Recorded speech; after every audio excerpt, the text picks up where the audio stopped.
Hello everyone. My name is Dmitry Vostokov, and I introduce today a software narratological approach to malware analysis of software traces and logs. I decided to keep this presentation short and as simple as possible. If anything needs to be added or modified in the future, I create another version of it.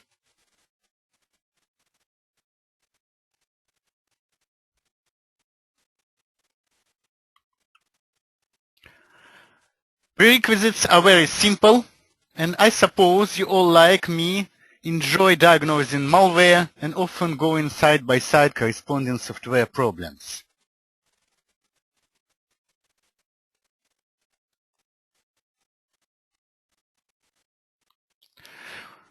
Why we advocate a different approach to traditional log analysis? First, we need a unified communication language in the context of general software diagnostics. And second, an approach to tackle big data. That is, in our context, means memory dump and trace artifacts. The proliferation of mobile technologies might seem making memory dump analysis redundant, but the size of memory is ever increasing for mobile and embedded devices, and software traces and logs are just a form of memory dumps.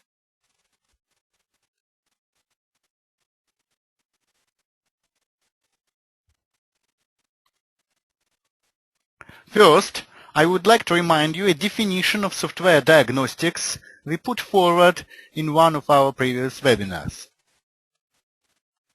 We also use words such as trace and log interchangeably. So you see that malware detection and associated software behavior fall under the definition of software diagnostics.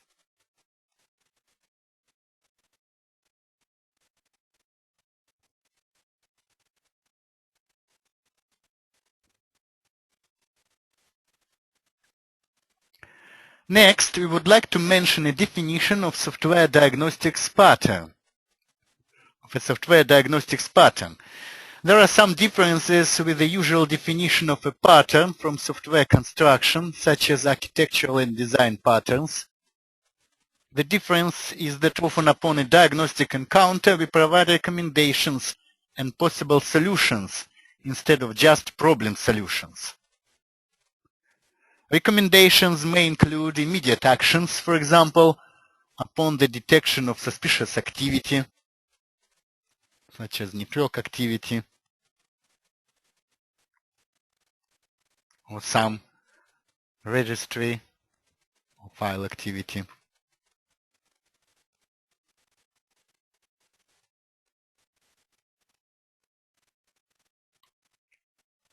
So you see that software diagnostics is about patterns and pattern recognition. Let's say it is pattern-oriented and includes pattern-based and pattern-driven parts. Pattern-driven is about diagnostics process, and pattern-based is about pattern lifecycle. We first start with pattern-driven part.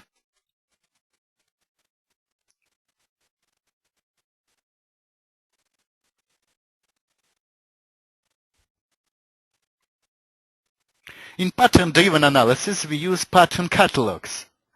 Catalogs can be classified by abstraction, for example, as software diagnostics meta-patterns, which are patterns of software diagnostics itself, by the type of software execution artifacts, such as software traces and logs, memory dumps, and network traces, by story type, such as by problem descriptions, by software disruptions, or by user interface problems. Also, we can separate patterns by intention, such as malware. With unintentional patterns, the rest all grouped as victimware. In this presentation, we only consider software logs and network traces.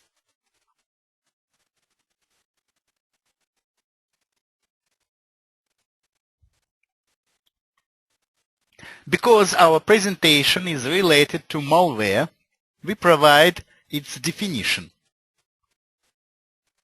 Malware is software that uses planned alteration of structure and behavior of software to serve malicious purposes. Notice the recursive character of that definition that includes self-modifying malware and also rootkits where a malicious purpose is to conceal.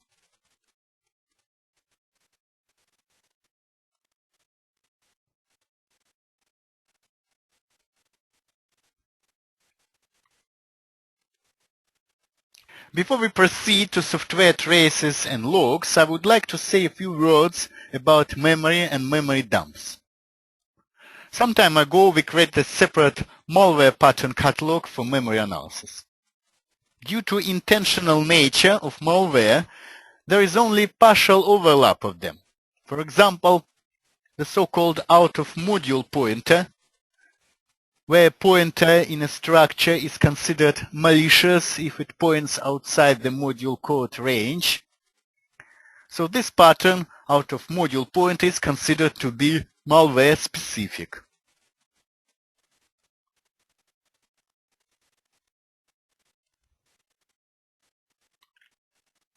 In addition to live memory and memory snapshot artifacts, Software Diagnostics also analyzes various software traces and logs.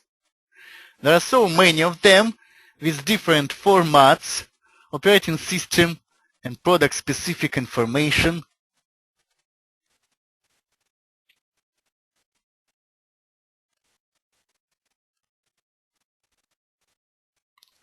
So a unifying approach was needed for a pattern catalog.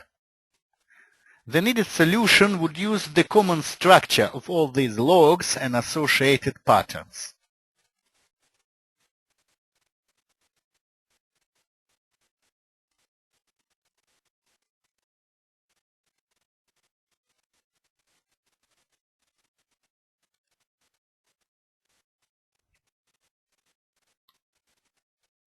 We therefore consider to use Narratology, the discipline that studies various narrative forms, such as stories, novels, movies, because all these logs have the same unified narrative structure, such as events ordered by time.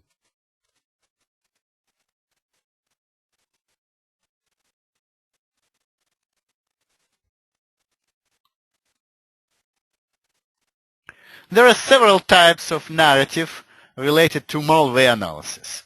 In this presentation, we only limit ourselves to software traces and logs as stories of software execution and communication.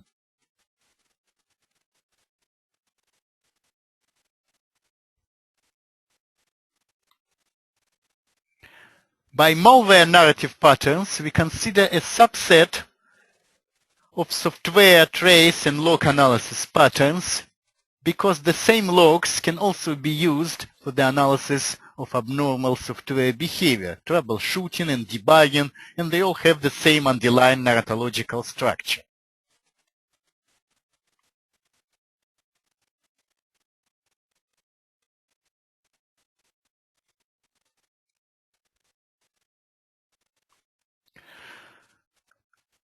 What is a software trace or log actually? For our purposes, it is just a sequence of formatted messages sent from running software. For example, an event log or intercepted and formatted API requests such as a log from process monitor tool or even a network trace. They are usually arranged by time and can be considered as a software narrative story.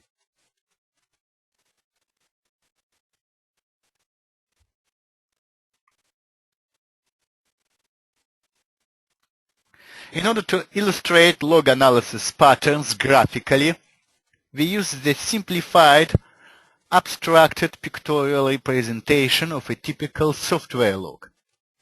It has all essential features such as message number, time, process ID, thread ID, and message text itself.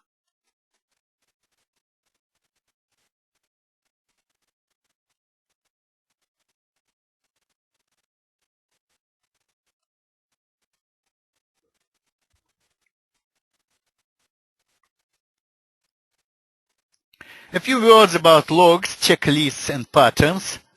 Software log analysis is usually an analysis of a text with the presence of patterns. Here checklists can be very helpful.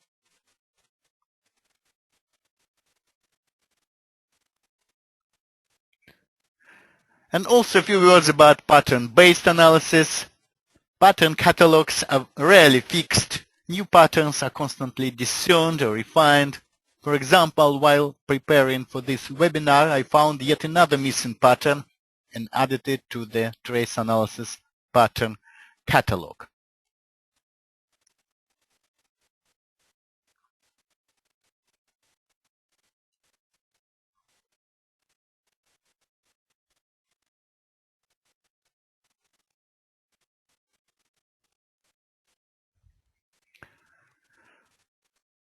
Now we move to patterns. And first we start with pattern classification, overview of pattern classification. Recently, all software trace and log analysis patterns, which are now numbered almost 70 at the time of this writing, so all of them were classified into several categories. Vocabulary category consists of patterns related to problem description. Error category covers general error distribution patterns. This classification also considers traces as a wholes, their large-scale structure, activity patterns, patterns related to individual trace message structure, patterns related to collection of messages, the so-called blocks, and finally, patterns related to several traces and logs as a collection of artifacts from software incident. Because malware detection and analysis is only a part of general software diagnostics, we selected only a few patterns from these categories as relevant and present them here. Of course, all this selection will be revised in the future version of this classification. So let's start. Just a few words about references here. Most of patterns are very intuitive if you analyze logs and traces. Here I provided a few links, and after you download the presentation, you can follow them. Although most pattern examples are for Windows platform, they are really platform and product independent.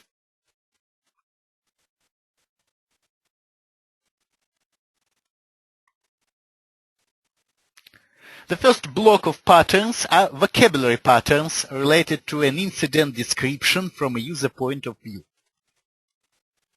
A typical log is a detailed software narrative that might include lots of irrelevant information with useful messages like needles in a hay. However, it is usually accompanied by an incident description that lists essential facts. Therefore, the first task of any log analysis is to check the presence of basic facts, or it is usually called supporting materials, so to check all this in the log. If they are not visible or do not correspond, then the trace was possibly not recorded during the incident or was taken from a different computer or under different conditions.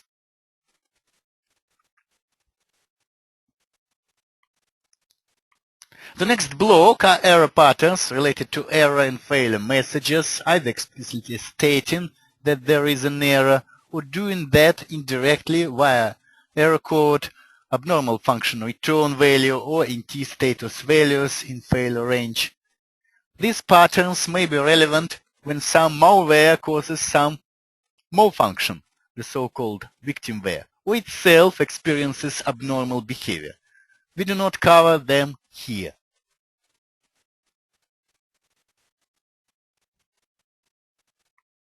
The third block of patterns are patterns related to software trace or log as a whole.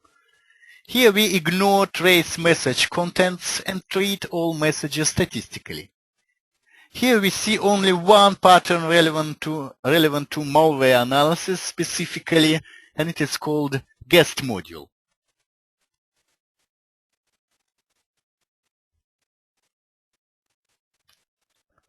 Often, when comparing normal, expected, and suspicious traces, We can get clues by looking at module load events.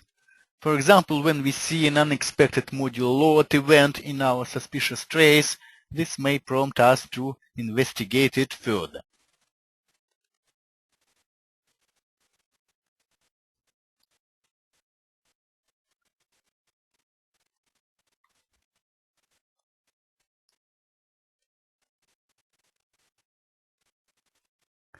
The fourth block of patterns are large-scale patterns, large-scale log patterns.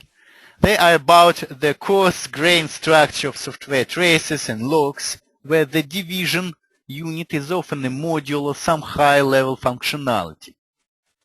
Here we would like to highlight three patterns that make sense for malware detection and analysis.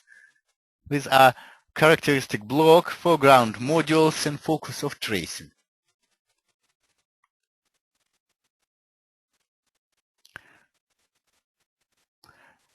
Textual representations of logs can also be viewed from a bird's-eye perspective. Irregularities in formatting make it easier to see coarse blocked structure of a software trace or log.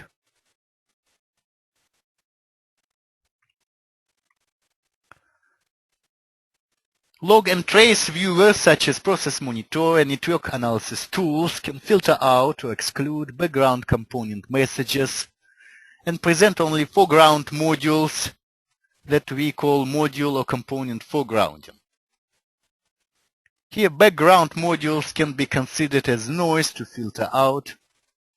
Of course, this process is iterative and parts of what once was foreground becomes background and candidates for further filtering. The same can also hold for processes and so on.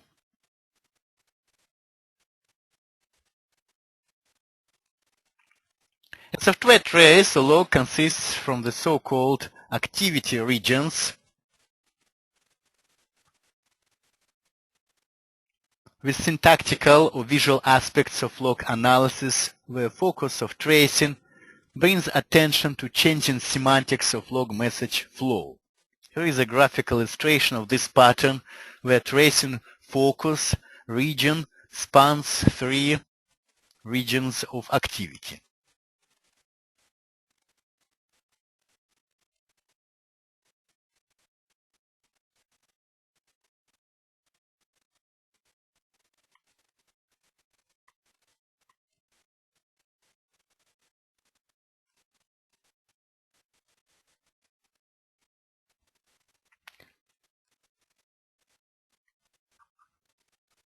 The fifth block of patterns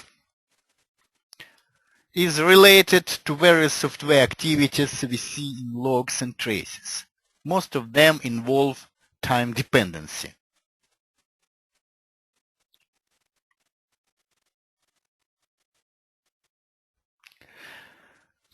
Thread of activity. This pattern means trace messages associated with particular thread ID. When we see some suspicious message, we select its current thread and investigate what happened in that process and thread before.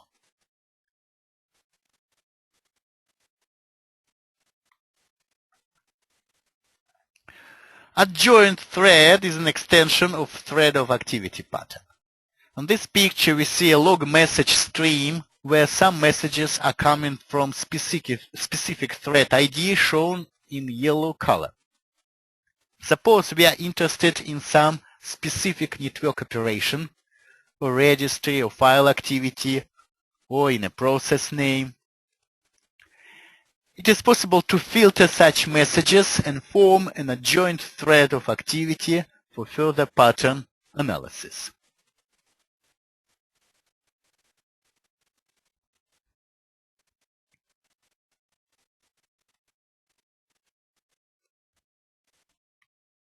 So activity region, we mentioned it a few times before. Basically, it is a region of log message stream related semantically or syntactically. Of course, it is all relative, and dependent on analysis goals.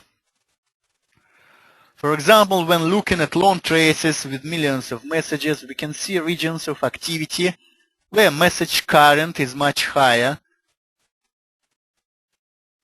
than in surrounding temporal regions. Message current is number of messages per second. Another example is sudden network activity region.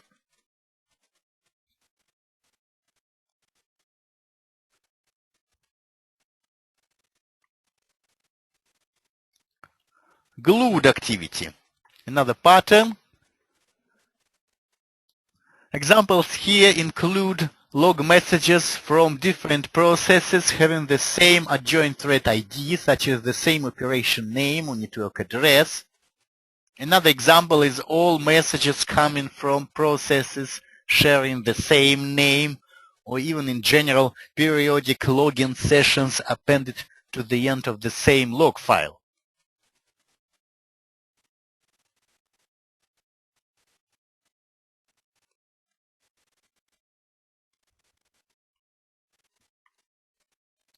Break-in activity. This pattern covers a message or a set of messages that surface just before the end of a discontinuity, a temporal gap of some thread of activity or adjoint thread.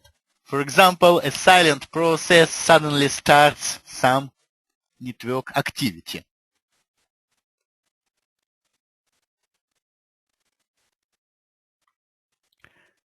Data flow. If trace messages contain some character, formatted data that is passed from module to module or between threads and processes, it is possible to trace the data and form a data flow thread similar to a adjoint thread of activity. However, for data flow, we may have completely different message types.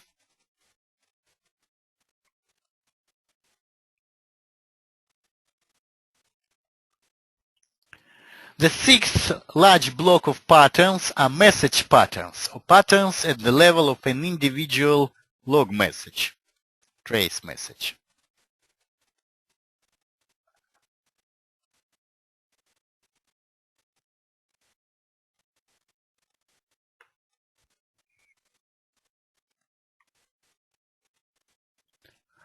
Significant event. When looking at software traces and logs and doing either a search for or just scrolling certain messages, so just scrolling certain messages have our attention immediately. We call them significant events. For malware analysis, any suspicious message, such as updating specific registry keys or creation of a pop-up window where we don't expect it, would count as a significant event.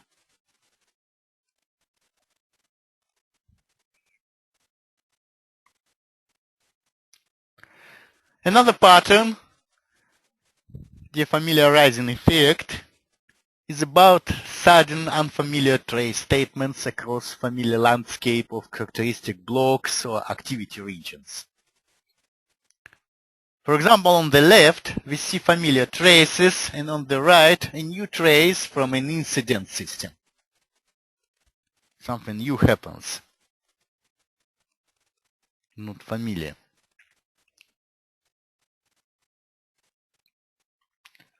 Abnormal value pattern was recently added. This pattern is about abnormal or unexpected values in a software trace or log, such as a network address outside expected range.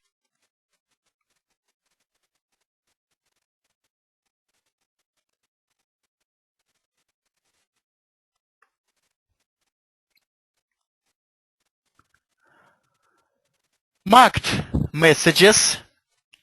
This pattern groups trace messages based on having some feature property. For example, marked messages may point to some domain of software activity. Unmarked messages include all other messages that don't say anything about such activities, or messages that say explicitly that no such activity has occurred. We can annotate any log after analysis to compare it with the master trace pattern. we discuss further, which is a normal expected trace corresponding to normal system.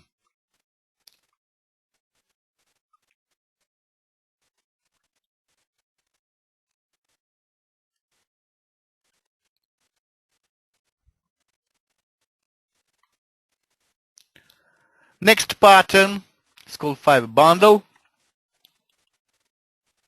The modern software log recording, visualization, and analysis tools provide stack traces associated with log messages. We can consider stack traces as software logs as well, and in a more general case, bundle them together or attach as fibers to a base software log. For example, a log message that mentions an input-output request packet can have its input-output stack attached together with a thread stack trace with function calls leading to a function that emitted this log message.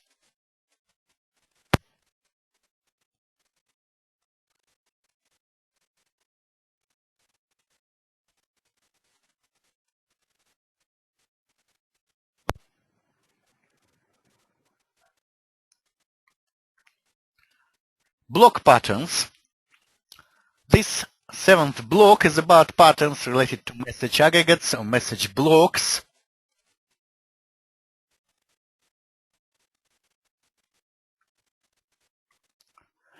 So periodic message block is an obvious pattern. For example, repeated network activity messages that are usually grouped together. So I don't provide any further comments here.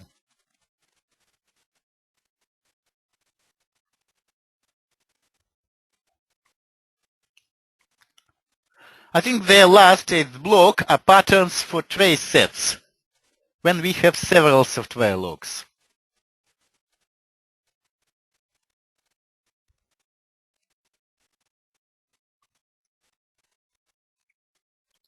So here a few patterns are relevant. For example, master trace. When reading or analyzing software logs, we always compare them to a master trace, which is a standard log corresponding to normal incident-free use case.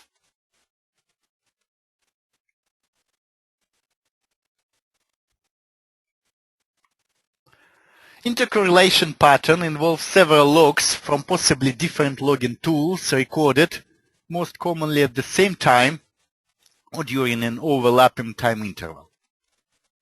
However, the purpose of using different logging tools is to cover events more completely. One of examples we can provide here is when we have a discontinuity, a gap in one trace, and its interval events are covered by a different tool, or we need to trace, for example, network activity more thoroughly in addition to file and registry activity from other tools.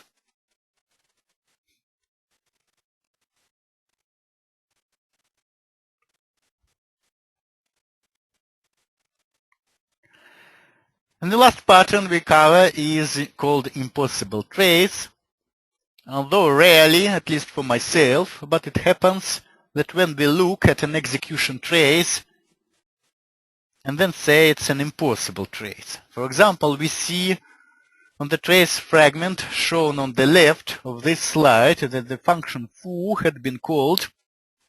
However, if we look at the corresponding source code on the right, we would see that something is missing. The function bar must have been called with its own set of trace messages we don't see in the trace. Here we might suspect that the runtime code was being modified, perhaps by patching. We can also suspect local buffer overflows that led to a wrong return address keeping the code with expected tracing statements. And of course, even buffer overflows can be handled and ignored in running code.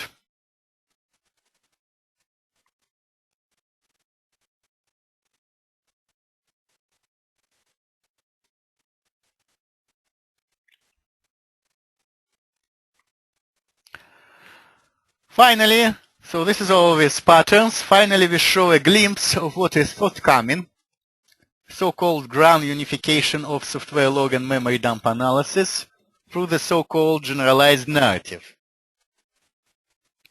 Usually, a narrative is a temporal sequence of events, and in the case of software trace, we can consider it as small memory fragments ordered by time.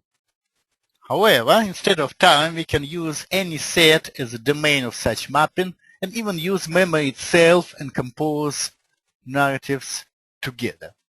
I will not talk more about it now, probably in future webinars or on my blog.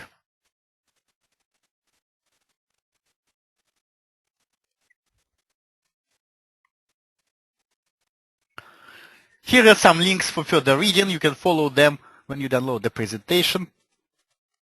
All log analysis patterns are briefly described on Software Diagnostics Institute website. They're also available in edited form in Memory Dump Analysis Anthology volumes, starting from volume 3. Also, there is a recorded introduction to software narratology and even a 4-hour accelerated training course.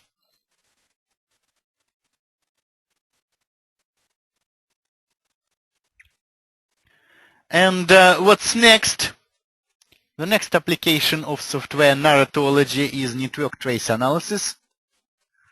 Please register for the forthcoming 3 webinar on our Software Diagnostics Services website.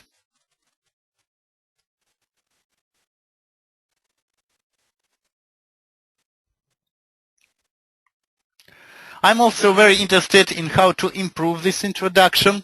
I also plan to publish its transcript as a book, and I also put link to a recording on Software Diagnostics Services website. So please send your comments and suggestions. If I can't answer your questions now, I then post it on Software Diagnostics Services website later this week. And so thank you for attendance. If you have any questions, please ask.